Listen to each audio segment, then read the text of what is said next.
कक्षा 10वीं के सभी विद्यार्थियों का बहुत बहुत स्वागत है। प्रिय विद्यार्थियों, यहाँ पर आप लोगों की त्रैमासिक परीक्षा स्टार्ट होने वाली है और आपका गणित विषय का जो पेपर रहेगा वो रहेगा 22 जुलाई को। कक्षा 10वीं की हम बात कर रहे हैं। गणित विषय का पेपर आप 22 जुलाई को देने वाले हैं। तो यहाँ पर हम सभी मोस्ट इम्पोर्टेंट जो क्वेश्चन है आपके पेपर में आने की पूर्ण संभावना रखते हैं, उसकी यहाँ पर हम तैयारी करेंगे। तो आप सभी इस क्लास में जुड़ जाइए और इन सभी प्रश्नों को अच्छे से हल कर लीजिएगा। पूरा क्वेश्चन पेपर आपका आपके ब्लूप्रिंट के अकॉर्डिंग ही रहेगा। सभी प्रश्न करना अनिवार्य है। प्रश्नों के लिए आवंटित अंक उनके सम्मुख अंकित है और प्रश्न क्रमांक 1 से 5 तक सभी वस्तुनिष्ठ प्रश्न रहेंगे और 6 से 23 तक प्रत्येक प्रश्न में आंतरिक विकल्प दिया गया है। यहाँ पर आप देखेंगे प्रश्न क्रमांक पहला है, सही विकल्प का चयन करके लिखिएगा। 96 और 404 का HCF होगा। तो 96 और 404 का जो HCF होगा वो क्या होगा?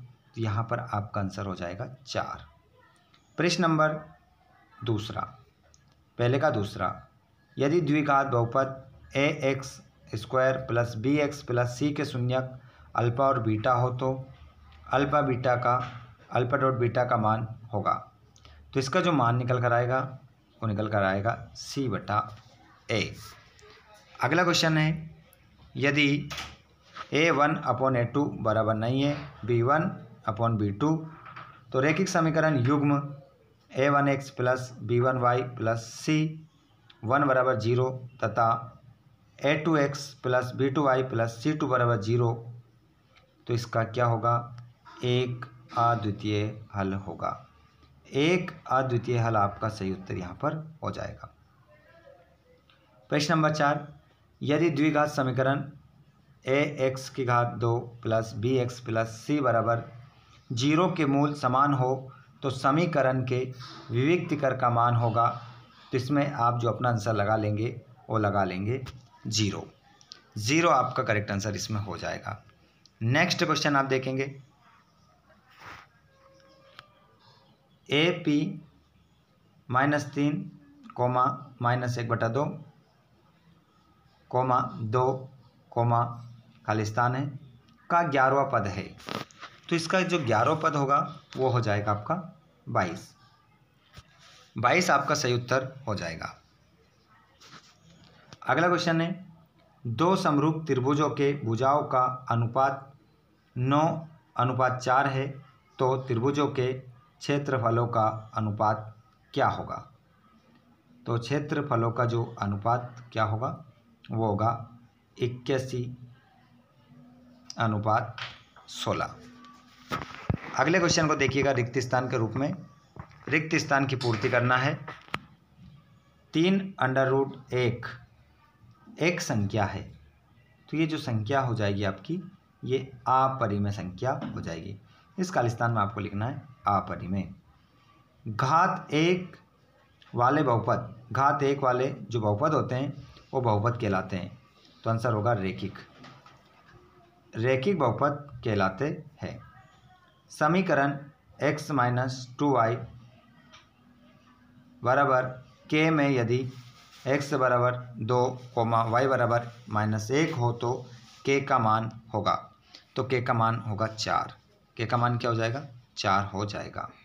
रैखिक बहुपद ax + b का शून्यक है तो इसका हो जाएगा -b/a।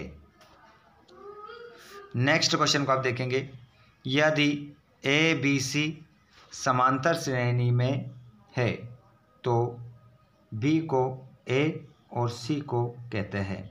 तो इसे कहते हैं समांतर माध्य कहते हैं। समांतर माध्य आपका उत्तर हो जाएगा। अगला क्वेश्चन, समरूप त्रिभुजों के संगत कोण होते हैं। तो समरूप त्रिभुजों के जो संगत कोण होते हैं वो होते हैं कैसे? बराबर। उसके बाद आप जोड़ी मिलाएंगे। यहाँ पर प्रश्न नंबर 3 में जोड़ी में आपको गलती नहीं करना है। देखिए 9 और 27 का HCF होगा तो 9। त्रिघात बहुपद की जो घात होगी वो 3 होगी।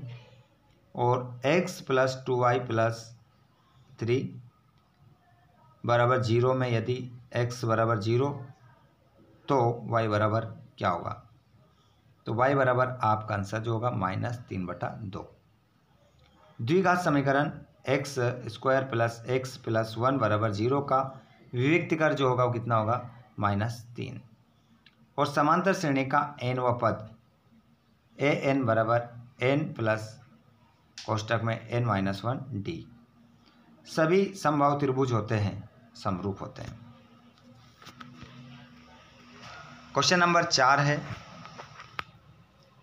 यदि किसी द्विघात समीकरण के विविक्तिकर का मान धनात्मक हो तो उस समीकरण के मूलों की प्रकृति कैसी होगी?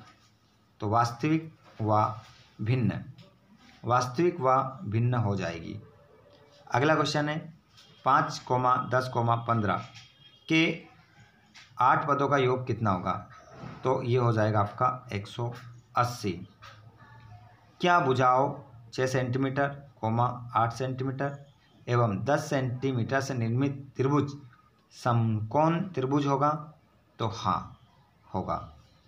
अगला क्वेश्चन, आधारभूत अनुपातिकता प्रमेय का कथन लिखिए। तो यदि कोई रेखा किसी त्रिभुज की 2 भुजाओं को समान अनुपात में विभक्त करती है तो वह तीसरी भुजा के समांतर होगी। क्वेश्चन नंबर 5वां, बिंदु ए कोष्टक में 2, 3 और बी कोष्टक में 4, 5 को मिलाने वाली रेखा के मध्य बिंदुओं के निर्देशांक क्या होंगे? 3, 4। अगला क्वेश्चन, किसी त्रिभुज के शीर्षों के निर्देशांक 3, 2, 1, -4 तथा -4, 4 है, उसके केंद्रक निर्देशांक क्या होंगे? तो इसका आंसर भी आपका क्या होगा? 0 हो जाएगा। नेक्स्ट क्वेश्चन को आप देखेंगे सत्यासत्य के रूप में। पूरा जो पेपर आप देख रहे हैं ये पूरा त्रैमासिक परीक्षा के अकॉर्डिंग आपका पेपर है, जो कि आप 22 जुलाई को आपका गणित का पेपर देने वाले हैं। तो सभी विद्यार्थी जो हमारे जितने भी क्लास 10th के हैं, अन्य सब्जेक्ट के सभी मोस्ट इम्पोर्टेंट वीडियोस आ रहे हैं आप लोगों के लिए। सभी उन वीडियोस को देखिए और अच्छे से लगाइए और अच्छे मार्क्स हमारे आना चाहिए। तो देखिए पहला क्वेश्चन, 2 संख्याओं का गुणनफल उनके एचसीएफ और एलसीएम के गुणनफल के बराबर होता है। तो इसका आंसर हो जाएगा आपका सत्य। ax की घात 2 प्लस b बराबर 0, a बराबर नहीं है 0 के, एक द्विघात समीकरण है। तो इसका आंसर भी आपका सत्य हो जाएगा। यदि 2 त्रिभुज समकोणिक हो तो त्रिभुज समरूप होंगे, सत्य। किसी बिंदु की कोटि 0 है और भुज 3 है तब वे x अक्ष पर स्थित होगा। तो इसका आंसर भी आपका सत्य हो जाएगा। और यदि किसी बिंदु q के निर्देशांक 2, 5 हो तो 2 को q की कोटि कहते हैं? नहीं कहते हैं, असत्य लगाएंगे इसका। और बिंदु -8, 6 द्वितीयक चतुर्थांश में स्थित होगा। तो इसका आंसर आपका सत्य हो जाएगा। तो यह तो हमने बात की है ऑब्जेक्टिव टाइप क्वेश्चनों की। सारे जो ऑब्जेक्टिव आपके बनने वाले हैं उनकी बात की हमने त्रैमासिक परीक्षा के अकॉर्डिंग। अब हम बात करेंगे हमारे प्रश्न नंबर 2 नंबर के। 2 नंबर के प्रश्न कौन कौन से रहेंगे उनको आप एक बार स्क्रीनशॉट ले लेंगे इनका। ये 7वां रहा। अथवा सहित आपको क्या कर लेना है? इन सवालों को लगा लेना है। इनमें से जो भी सवाल आपको चाहिए आप हमें कमेंट बॉक्स में बता सकते हैं। आपको पूरा इसका सॉल्यूशन कहाँ मिलेगा वो भी मैं आपको बताऊंगा लास्ट में। 7वां देख सकते हैं। 8वां स्क्रीनशॉट लेते चलो फटाफट।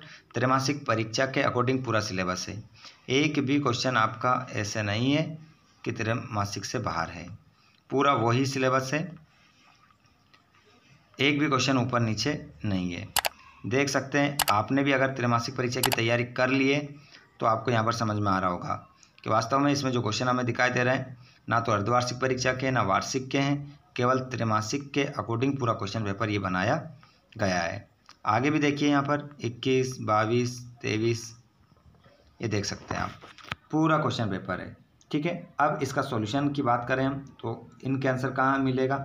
ऑब्जेक्टिव 30 तो करवाई दी आपको, बाकी 6 से लेकर 23 तक का पेपर का हल कहाँ मिलेगा? तो आप हमारे व्हाट्सएप ग्रुप से जुड़ जाइए या टेलीग्राम ग्रुप से जुड़ जाइए, जिसकी लिंक हमने डिस्क्रिप्शन में दे रखी है। तो आप वहाँ पर जा कर के कर सकते ज्वाइन हो जाइए। तो वहाँ पर आपको इन सभी प्रश्नों के आंसर मिल जाएंगे। अगर आप खुद लगा सकते हैं इन आंसरों को तो खुद से इन सवाल को लगा लीजिए, अच्छे से आपका पेपर बन जाएगा। साथ ही साथ अगर आपको किसी प्रकार का कोई भी क्वेश्चन करना है तो आप हमें फेसबुक पेज पर फॉलो करें, जिसकी लिंक डिस्क्रिप्शन में दे रखी है। ठीक है, वीडियो कहाँ से देख रहे हैं आप कमेंट बॉक्स में ज़रूर लिखिएगा। आपका नेम क्या है कमेंट बॉक्स में बताइएगा। धन्यवाद, थैंक्स फॉर वॉचिंग।